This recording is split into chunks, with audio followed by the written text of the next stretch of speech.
Bienvenue dans l'émission La vérité de l'Évangile avec Andrew Wommack, un ministère d'enseignement qui se concentre sur l'amour et la grâce inconditionnelle de Dieu.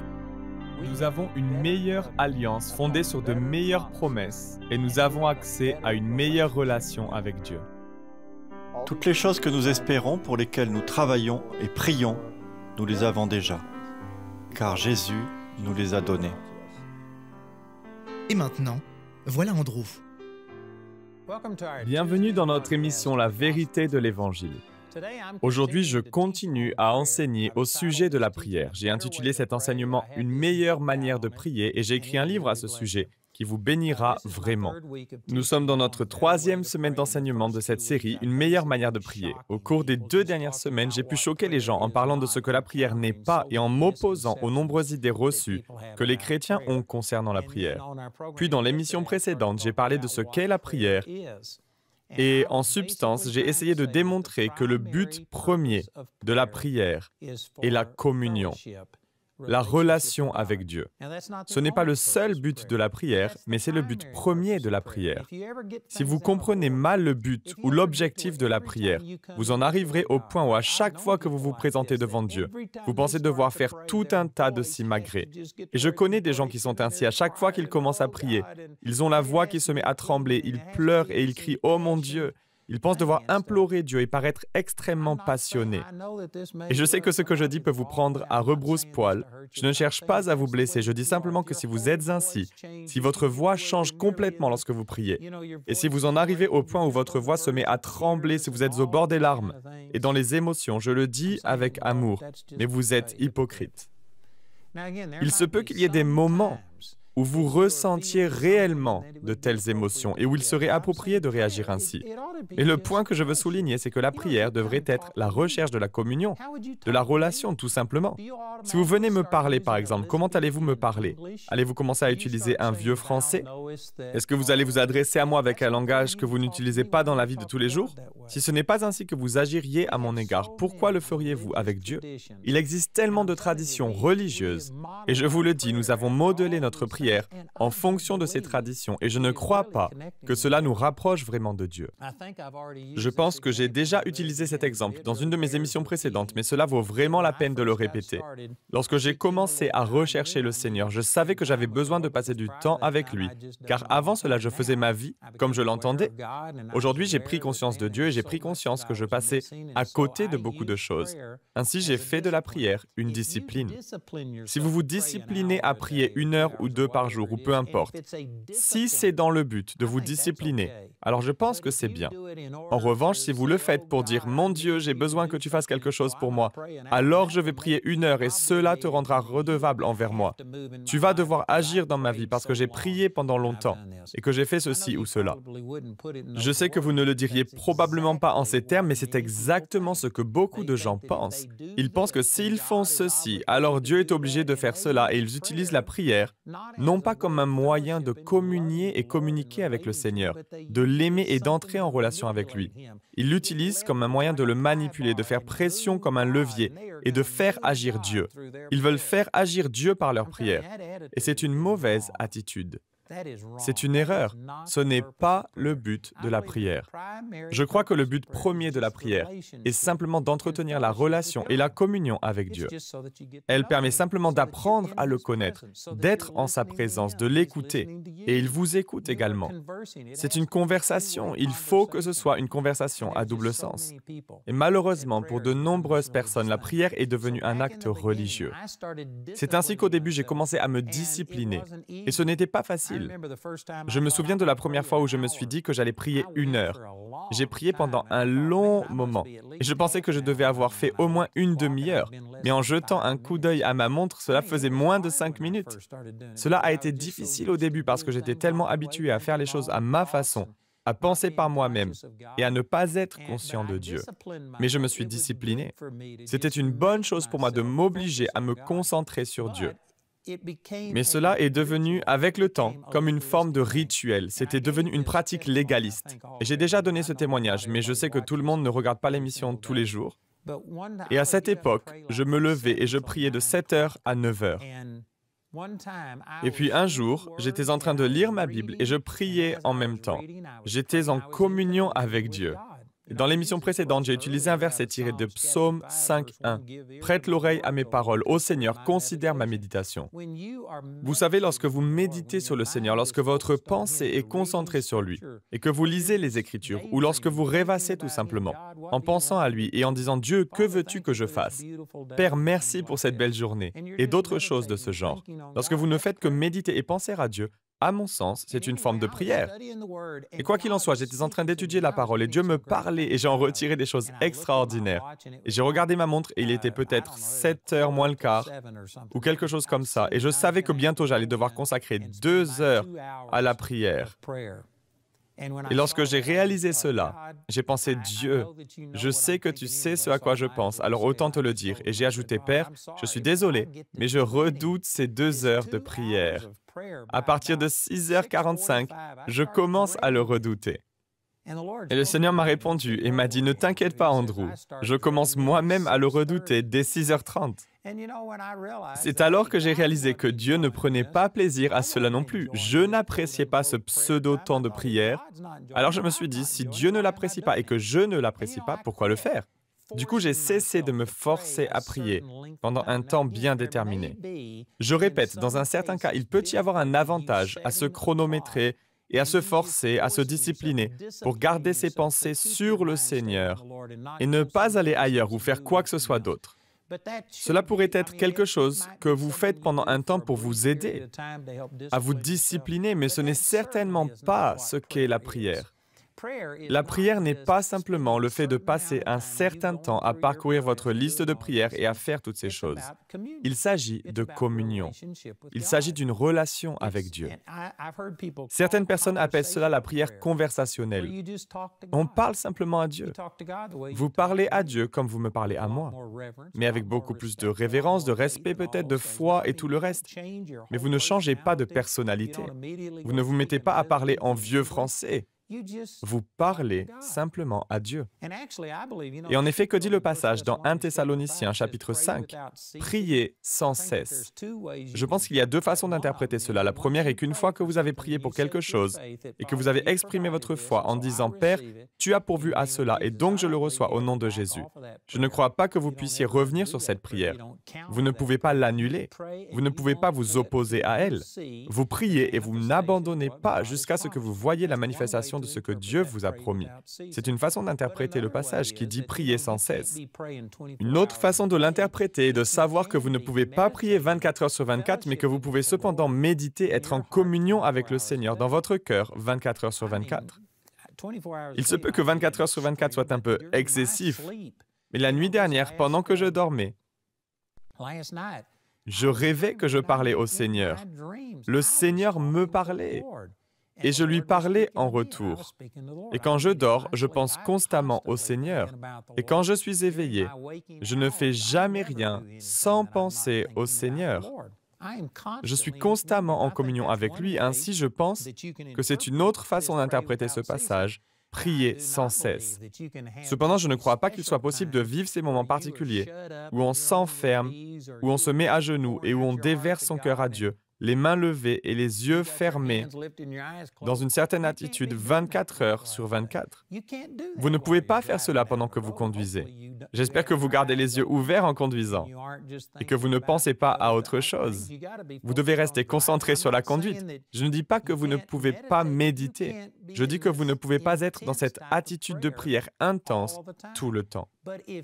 Toutefois, si vous considérez la prière comme une simple relation avec Dieu, une communion avec lui, en vous focalisant sur lui, en l'écoutant, en pensant à lui et en partageant avec lui ce que vous pensez et les questions que vous vous posez, alors vous serez en mesure de prier sans cesse.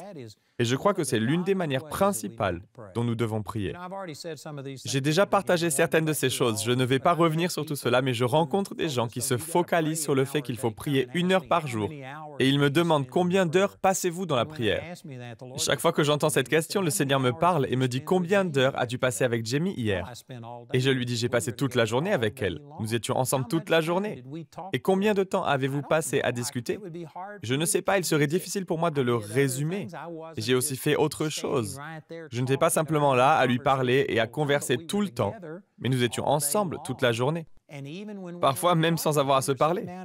Nous nous sommes assis et avons lu ou quelque chose comme ça, mais nous étions conscients l'un de l'autre. Si elle avait besoin de quoi que ce soit ou de me dire quoi que ce soit, j'étais à l'écoute. Je pense que si vous dites « je passe 1 heure par jour à prier », alors je pense que vous avez une vie de prière désastreuse. Parce que Dieu est avec vous 24 heures sur 24 et pourtant vous n'avez qu'1 heure à lui consacrer. Je soupçonne également que pendant cette heure, vous avez votre liste de prières que vous parcourez. Vous faites un monologue, vous répétez à Dieu toutes vos demandes. Vous le suppliez et l'implorez pour des choses qu'il a déjà accomplies. Il n'y a pas beaucoup d'interaction et d'influence de Dieu sur votre cœur. Et vous appelez cela une très bonne vie de prière. Vous pouvez avoir une personne qui ne passe pas du tout de temps enfermée dans sa chambre, à se forcer à prier avec son chronomètre, à s'imposer tout un tas de règles. Cependant, il est en phase avec le Seigneur. Il garde ses pensées sur le Seigneur. Il l'écoute. Il lui répond et il est avec lui toute la journée. À mon avis, cette personne a une bien meilleure relation avec Dieu. J'applique ce principe à ma relation avec ma femme. Il nous arrive d'avoir des différends.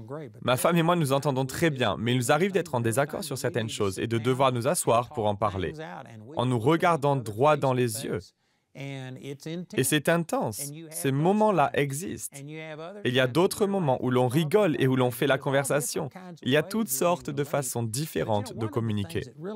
Vous savez, une des choses qui m'a vraiment béni quand Jamie et moi avons commencé à nous fréquenter, c'est que j'avais l'impression de devoir divertir toutes les filles avec qui j'étais sorti jusqu'alors. Je pensais que s'il y avait un moment de silence dans la conversation, c'était une chose négative. Mais avec Jamie, nous étions tellement détendus en présence l'un de l'autre. Nous ne faisions qu'un, au point que nous pouvions conduire quelque part sans parler pendant 1 heure et passer un moment merveilleux, rien qu'en étant l'un avec l'autre, en nous asseyant l'un à côté de l'autre, en nous regardant l'un l'autre. Nous n'avions pas besoin de parler, nous n'avions pas à faire des choses hors du commun. Et je n'avais pas à la divertir. Et quand j'ai constaté cela, je me suis dit, c'est tellement différent de toutes les relations amoureuses que j'ai pu avoir au préalable. C'est alors que je me suis dit, je crois que c'est Dieu. Il désire qu'on soit ensemble. Il y avait une vraie unité. Je pourrais passer beaucoup de temps à parler de cela, mais je crois que c'est le genre de choses que Dieu désire pour nous. Il vous désire. Il veut une relation avec vous. Il veut être en communion avec vous. Mais nous avons transformé la prière en quelque chose qui ressemble à un chariot d'épicerie, où il suffit de se balader dans les rayons du ciel en disant « je veux, donne-moi, donne-moi, donne-moi ceci, donne-moi cela, j'en veux plus ». Vous êtes constamment en train de lui quémander des choses, en train de vous concentrer sur vos besoins. Là encore, cela nous ramène à la logique que j'utilisais dans la dernière émission. Adam et Ève n'avaient rien pour lequel adresser des requêtes, ils n'avaient rien à demander ou pas de sujet pour lesquels intercéder, ils n'avaient personne à réprimander ou à lier, ils n'avaient aucun besoin. Et pourtant, ils rencontraient Dieu au moment de la brise du soir. Et pourquoi Dieu les a-t-il créés? Il est dit dans Apocalypse 4, 11, « C'est par ta volonté qu'elles ont été créées et qu'elles existent. » Ce qui signifie que le but initial de Dieu et ce qu'il attend toujours de vous, c'est simplement une relation. Il vous veut. Il veut passer du temps avec vous.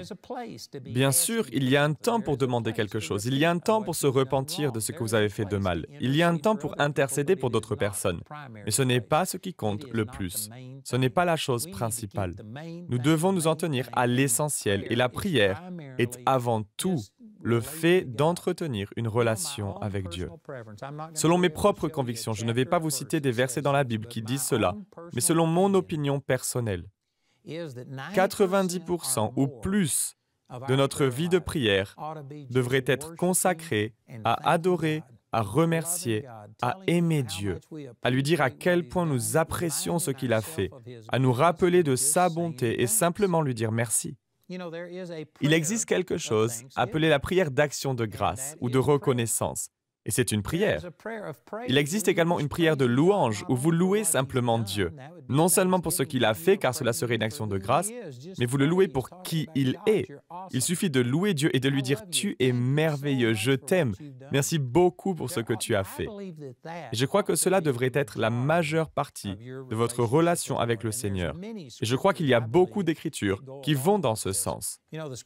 La Bible dit « Entrez dans ses portes avec des actions de grâce, dans ses parvis Allez-y avec des louanges, célébrez-le, bénissez son nom, car l'Éternel est bon, sa bonté demeure à toujours. C'est la façon dont David a prié. Aussi, il y a beaucoup de prières qui mettent l'accent sur le fait de dire « Louez Dieu dans son sanctuaire, louez-le avec le luth et la harpe, louez-le avec le tambourin et avec des danses ». Il y a tellement d'écritures qui parlent de la louange et de la façon dont on entre dans la présence de Dieu, ce qui est le but même de la prière.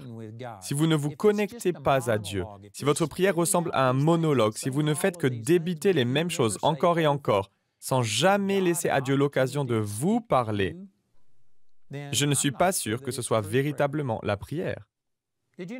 Saviez-vous que les musulmans, les bouddhistes et les hindous prient? Tous les peuples du monde prient. Et pourtant, je peux vous garantir qu'ils ne sont pas tous en contact avec le Seigneur et je suis conscient que cela peut offenser certaines personnes. Mais Jésus a dit « Aucun homme ne vient vers le Père, faisant référence à Dieu, que par moi. Je suis le chemin, la vérité et la vie. Aucun homme, aucune religion, aucun hindou, aucun bouddhiste, aucun musulman. Personne ne peut s'approcher de Dieu autrement qu'en passant par Jésus. Si vous pratiquez ces rituels, et peu importe si vous posez un tapis et priez vers la Mecque 5 fois par jour, si vous ne le faites pas au nom de Jésus, vous ne vous connectez pas à Dieu.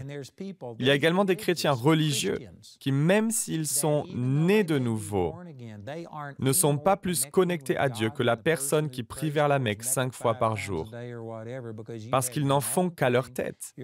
Ils suivent leurs propres rituels et il n'y a pas d'interaction avec Jésus. Vous devez avoir une relation avec Dieu. Tout est question de relation avec Dieu. Récemment, un homme est venu à notre école biblique. Il a un ministère et l'un des thèmes sur lesquels il se focalise et se spécialise, c'est la prière. Je ne suis pas contre cela. Il a des salles de prière. La prière est encouragée et pratiquée 24 heures sur 24. Cet homme m'a parlé de la façon dont il se discipline et du temps qu'il passe dans la prière tous les jours. Je ne le connais pas suffisamment bien pour dire si c'est bien ou mal. En revanche, je peux vous dire que beaucoup de gens s'imposent toutes ces règles. Et pourtant, cela ne semble pas les aider ni impacter leur vie. Un jour, une femme avait assisté à l'une de mes réunions. Et ce jour-là, nous chantions, c'était avant mes débuts à la télévision, Jamie dirigeait la louange et l'adoration, et j'étais à l'arrière à m'occuper du son. Et cette femme ne savait pas qui j'étais, car je ne passais qu'à la radio à cette époque-là. Elle ne savait pas qui j'étais. Elle ne connaissait pas mon visage, elle se tenait juste en face de moi, les mains en l'air. Elle essayait de louer Dieu, mais il y avait une petite fille à côté d'elle qui tirait sur sa jupe et disait « Maman, maman ». Et la femme l'ignorait, mais finalement la petite fille a pu attirer son attention et a répété « Maman ». Alors qu'elle continuait à tirer sur sa jupe, cette femme s'est retournée et l'a giflée en plein visage. Et lui a dit « Tais-toi, gamine, tu ne vois pas que je suis en train d'adorer Dieu ?» Et elle s'est remise à lever les mains et louer Dieu. Et vous savez quoi? Elle n'était pas en communion avec Dieu. Si vous étiez en harmonie, en phase avec Dieu, vous ne vous seriez pas retourné pour gifler votre enfant en lui disant « Tais-toi, gamine, je suis en train d'adorer Dieu ». Certaines personnes pratiquent leur dévotion, leur rituel, et ensuite, lorsqu'elles sortent de leur temps de dévotion, elles sont méchantes comme une teigne. Elles mentent et ne représentent pas du tout le Seigneur. Et croyez-moi, ce n'est pas agréable à Dieu. Ce n'est pas ce que Dieu veut, et cela concerne tellement de gens et de religions. Ils prient et cela ne leur fait aucun bien. Ils sont là à tuer des gens au nom d'Allah. Ce n'est pas Dieu qui les conduit à faire cela, et pourtant, ils sont très religieux. Mais ce n'est pas Dieu. Il existe des chrétiens qui sont entre guillemets religieux, et ce n'est pas Dieu. La prière est en réalité une relation avec Dieu. Je le répète, il arrive parfois que vous ayez à vous imposer une discipline et à vous forcer à fixer et focaliser vos pensées sur les choses du Seigneur. La pensée est semblable à un muscle dans le sens où si vous ne l'utilisez jamais dans un certain but ou pour un certain objectif, elle peut s'atrophier. Si vous n'avez jamais passé de temps dans la présence de Dieu, si vous n'avez jamais prié, il vous sera peut-être nécessaire de vous chronométrer et de vous forcer à rester entre quatre murs pour prier. Et il vous faudra peut-être refuser de regarder la télévision et écouter toutes sortes de choses afin de pouvoir vous concentrer uniquement sur le Seigneur. Il se peut que vous ayez besoin de le faire pour vous édifier, mais la prière est une relation à double sens, une communion avec Dieu. Si vous n'êtes pas connecté à Dieu, si vous ne l'entendez pas, alors ce n'est pas une véritable prière. Vous devez non seulement lui parler, mais vous devez aussi lui permettre de vous parler. Psaume 46, 10 dit « Tenez-vous tranquille et sachez que je suis Dieu ». Vous devez vous tenir tranquille. Il y a quelques années, je me suis réveillé d'un rêve dans lequel il y avait une bannière qui affichait le psaume 46, 10. C'était tellement frappant que cela m'a réveillé et m'a sorti d'un sommeil profond. J'ai pourtant cité ce verset des centaines, voire des milliers de fois. J'aurais dû savoir ce que disait ce verset. Mais c'était comme si je l'avais oublié pour une raison quelconque. Je me suis donc levé et j'ai cherché le psaume 46, 10. Et il est dit « Tenez-vous tranquille et sachez que je suis Dieu ». Et cela m'avait tellement marqué que ce jour-là, j'avais décidé de me tenir absolument tranquille pendant un certain temps. Et je ne crois pas que cela signifie qu'il ne faut pas bouger ou qu'il faut l'appliquer à la lettre. Je crois plutôt qu'il peut s'agir de se retirer de ses activités quotidiennes et de se concentrer sur le Seigneur. On peut l'interpréter de bien des façons, mais cependant, pour m'assurer que j'avais bien compris ce message, je suis sorti, c'était en été. Je me suis installé sur ma terrasse et je suis resté assis, sans bouger, à l'exception de mes globes oculaires, pendant plus d'1 heure. Je me tenais tellement tranquille qu'un cerf s'est approché et m'a regardé droit dans les yeux. Et comme je ne bougeais pas, il s'est approché de très près. Puis des tamias m'ont grimpé dessus et se sont assis sur ma jambe. Je ne bougeais pas, j'étais immobile. Je voulais simplement comprendre ce passage. Tenez-vous tranquille et sachez que je suis Dieu. Et en étant tranquille et immobile, je suis tout d'un coup devenu sensible au bruit du vent qui soufflait dans les arbres. Le vent souffle dans mes arbres tout le temps, mais j'étais trop occupé pour vraiment le remarquer ou y prêter attention. J'ai pu observer ces tamias et ce cerf, j'ai entendu les oiseaux voler au-dessus de moi, j'ai pu entendre le battement de leurs ailes. Je suppose que tout cela a toujours été à ma disposition. Je ne tendais tout simplement pas l'oreille à ces choses-là. J'ai aussi remarqué qu'il y avait des milliers de fourmis partout et je suppose qu'elles étaient toujours là, mais j'étais trop occupé pour y prêter attention. L'une des conclusions que j'en ai tirées, c'est que je pouvais observer et entendre des bruits et des animaux qui étaient là tout le temps et que j'étais tellement occupé à faire autre chose que je n'y prêtais pas attention. Et ma conscience de mon entourage est tout de suite devenue plus prononcée. Et dans la prière, je crois qu'il y a des moments où il est nécessaire de se poser et d'écouter, au lieu de parler sans cesse. Ce n'est plus une conversation, c'est un monologue. Nous ne faisons que parler et Dieu ne peut pas placer un mot. Parfois, vous devez simplement vous asseoir en fixant vos regards sur le Seigneur, ne rien dire et écouter, découvrez ce qu'il veut vous dire. Je crois que c'est une forme de prière. Je crois que parfois, nous devons simplement nous asseoir, nous vider la tête et nous focaliser sur le Seigneur uniquement. Dieu, qu'est-ce que tu veux me dire? Me voici. Dans Acte 9, le Seigneur dit « Ananias ». Et Ananias répondit « Me voici, Seigneur ». La plupart d'entre vous n'ont probablement pas souligné ce passage dans vos Bibles, mais Dieu m'a parlé et m'a dit « Andrew, j'ai essayé de te parler de nombreuses fois, mais tu n'étais pas là. Tu étais ailleurs. Tu ne m'écoutais pas. » Vous ne savez pas à quel point parfois c'est bon de s'asseoir, de se tenir tranquille, de savoir qu'il est Dieu et de tendre l'oreille. Je ne fais que commencer, j'ai tellement de choses à partager. J'ai écrit ce livre intitulé « Une meilleure manière de prier ». Nous avons également un manuel d'études et nous avons cette série sous forme de CD et de DVD. Ces ressources peuvent vraiment vous aider. Je vous encourage donc à vous les procurer. C'est un domaine qui pourrait transformer votre vie. Alors écoutez notre annonceur, il vous informera sur toutes les ressources et sur la façon dont vous pouvez les obtenir. Je vous encourage à l'écouter puis à nous appeler ou à nous écrire dès aujourd'hui. Le programme d'aujourd'hui fait partie de la série « Une meilleure manière de prier ». Nous espérons que ce message vous a béni. Notre ligne téléphonique est ouverte aux heures indiquées à l'écran. Appelez-nous si vous avez des questions sur ce programme, si vous avez besoin de prière ou si vous désirez commander l'un de nos enseignements. Vous pouvez nous contacter au numéro qui s'affiche à l'écran. Ce programme a été rendu possible grâce au soutien financier de nos partenaires. Si vous souhaitez devenir partenaire, vous pouvez le faire en appelant ces numéros. Si vous souhaitez vous procurer nos ressources, vous pouvez le faire en vous rendant sur notre site awmi.fr. Nous envoyons nos colis dans toute la francophonie. Vous pouvez aussi opter pour les fichiers audio MP3 et vidéo MP4 sur clé USB. Les 20 émissions de cette série sont disponibles en DVD pour 22 €. Vous pouvez également vous les procurer en CD pour la somme de 15 €. Si vous commandez les 2 albums, CD et DVD de manière simultanée, le prix de l'ensemble baisse à 30 €. Pour tous nos téléspectateurs qui se trouvent en dehors de l'Europe, tous les produits que nous vous présentons sont disponibles grâce à nos bureaux dans votre région. Vous pouvez les contacter grâce aux détails qui s'affichent sur votre écran afin de connaître le prix dans leur monnaie locale. Andrew a à cœur que chacun puisse écouter ou regarder ce programme à sa convenance et puisse le partager avec d'autres.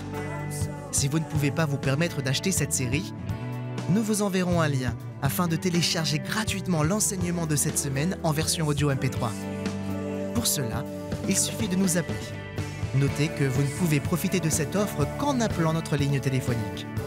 Vous pouvez nous appeler dès maintenant au numéro qui s'affiche sur votre écran. Nous nous ferons un plaisir de répondre à vos questions, de prier avec vous ou de vous aider à commander l'un de nos enseignements. Notre ligne sera ouverte pendant les heures indiquées à l'écran. Toutes les ressources d'Andrew en français se trouvent dans les boutiques en ligne des sites internet de nos bureaux affichés à l'écran. Nous espérons avoir de vos nouvelles aujourd'hui.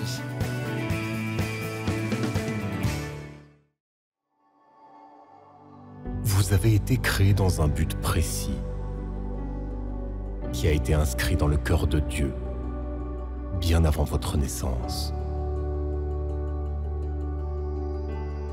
Il vous appelle à le découvrir.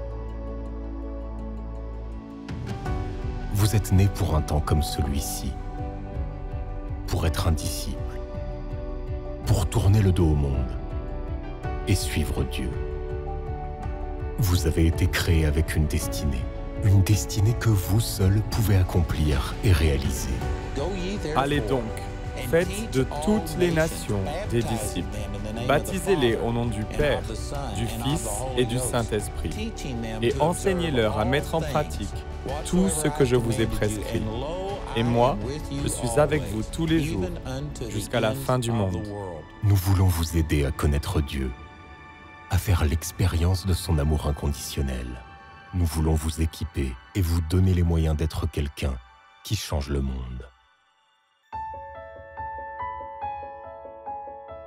Bonjour, je suis Andrew Mack et je voudrais vous informer que nous avons maintenant une école biblique Charis à Nice, en France. Elle fonctionne sous le système hybride, c'est-à-dire que les étudiants se réunissent quelques samedis dans l'année. Mais nous avons dorénavant aussi des cours par correspondance. Pour certains d'entre vous, le fait de vous déplacer ne serait-ce qu'un samedi par mois est impossible. Si c'est votre cas, nous avons une solution et il vous est toujours possible de suivre les cours grâce à l'école biblique Charis en ligne. Notre cursus par correspondance a maintenant été traduit en français et ainsi, où que vous soyez géographiquement, vous pourrez bénéficier des cours de notre école biblique. Je peux vous garantir que la chose la plus importante que vous puissiez faire dans votre vie, c'est de prendre la parole de Dieu et la semer dans votre cœur. C'est la semence qui fait pousser tout le reste dans le royaume de Dieu. Dieu a dit, c'était dans l'Ancien Testament, mais cela nous concerne aussi aujourd'hui. Il a dit que son peuple était détruit par manque de connaissance. Le manque de compréhension de la parole de Dieu est à la racine de tous nos problèmes. Nous avons donc rendu notre cursus disponible. Et si vous n'êtes pas en mesure de vous déplacer à Nice, en France, là où se trouve notre école biblique, il vous sera malgré tout possible de suivre nos cours en français par l'intermédiaire de notre école biblique Charis par correspondance. Les informations à ce sujet vont s'afficher à l'écran et je vous encourage à vous renseigner et à envisager de faire le pas de devenir étudiant de notre école biblique Charis.